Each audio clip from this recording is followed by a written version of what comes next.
exatamente, praticamente ainda agora no Natal, vai fazer um mês.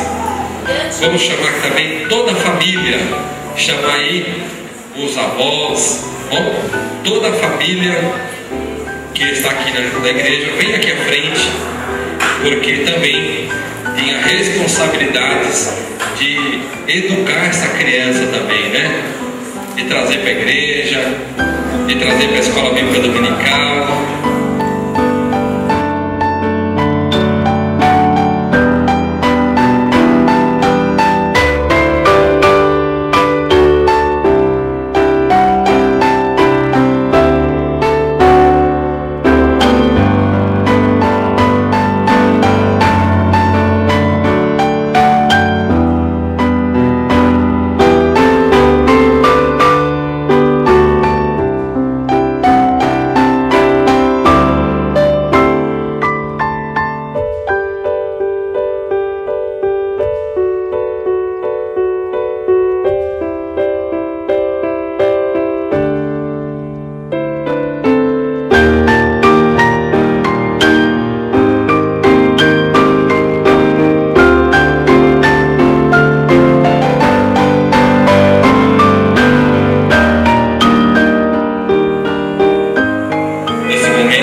Assumem uma responsabilidade diante de Deus de criar esta criança nos caminhos do Senhor.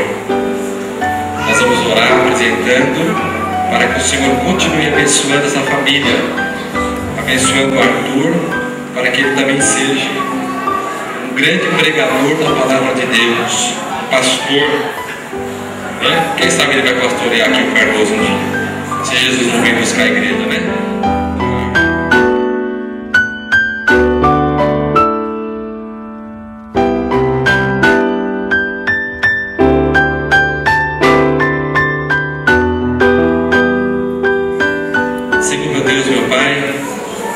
Em nome de Jesus Cristo, papai, estamos apresentando ao Senhor o Arthur, apresentando os seus pais, os seus avós, os tios, as tias, os primos, toda a família, meu pai, para que o Senhor dê a eles o discernimento, para que eles sejam, Senhor, luz, sejam espelho, Senhor, para o Arthur, para que o Arthur cresça no temor, no teu caminho santo, meu pai.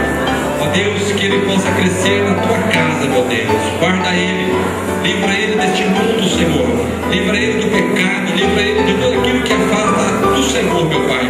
Dê a ele saúde, que ele possa crescer, meu Deus, com saúde, meu Pai, com graça de Deus.